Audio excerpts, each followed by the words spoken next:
G20 शिखर सम्मेलन के जरिए दुनिया सदियों पुरानी भारतीय संस्कृति, ज्ञान, बुद्धिमत्ता और प्राचीन भारत के योगदान से रूबरू हो रही है।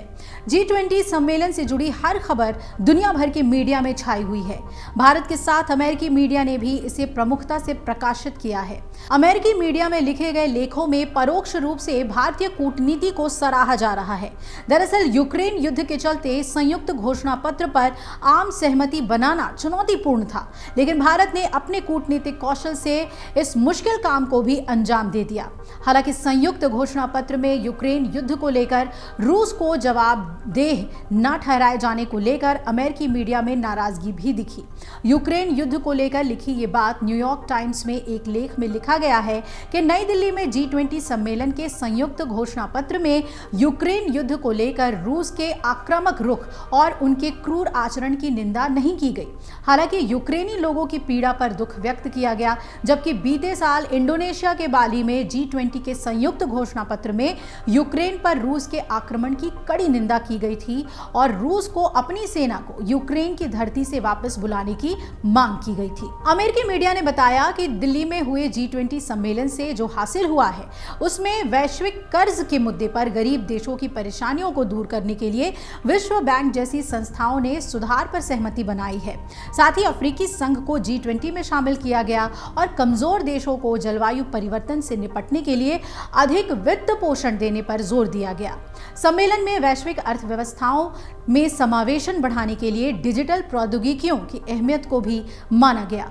भारत को मध्य पूर्व और यूरोप से रेल लिंक द्वारा जोड़ने वाले रेल और शिपिंग कॉरिडोर को भी अमेरिकी मीडिया ने अहम माना, लेकिन परियोजना के लिए बजट या समय सीमा का ऐलान नहीं होने पर उसने निराशा भी जाहिर की। अमेरिकी मीडिया में छपे लेख के अनुसार G20 सम्मेलन के दौरान जो बाइडेन ज्यादातर समय बहुत ज्यादा सक्रिय नहीं दिखे और उन्होंने पीएम मोदी को नेतृत्व करने दिया।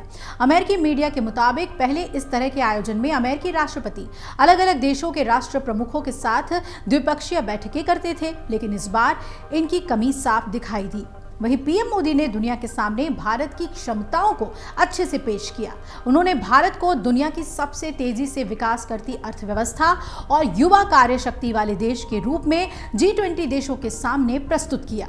अमेरिकी मीडिया ने विदेशी नीति के एक विशेषज्ञ के हवाले से लिखा कि पिछले राष्ट्रपतियों की तरह जो बाइडेन भी भारत को अमेरिका के करीब लाने की कोशिश करते दिखे। विशेषज्ञ ने कहा कि भारत ने संयुक्त घोषणा पत्र में रूस या चीन का विरोध नहीं किया, साथ ही यूक्रेन युद्ध को लेकर रूस की आलोचना भी नहीं की।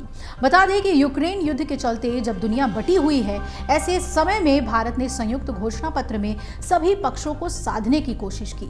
अमेरिकी मीडिया के मुताबिक G20 की बैठक से दो बड़े देशों के नेताओं चीनी राष्ट्रपति शी जिनपिंग, रूसी राष्ट्रपति व्लादिमीर पुतिन की गैर मौजूदगी से सवाल उठे हैं कि क्या मौजूदा तनाव के माहौल में यह सम्मेलन कुछ असर पैदा कर सकता है या नहीं। अमर उजाला अब आपके टीवी पर भी। अपने स्मार्ट टीवी पर YouTube पर सर्च करें अमर उजाला, चैनल सब्सक्राइब करें और देखें ताजा खबरें, वो भी HD क्वालिटी में। और हाँ, बेल आइकन दबाना ना भूलें ताकि हर खबर हो आपके घर।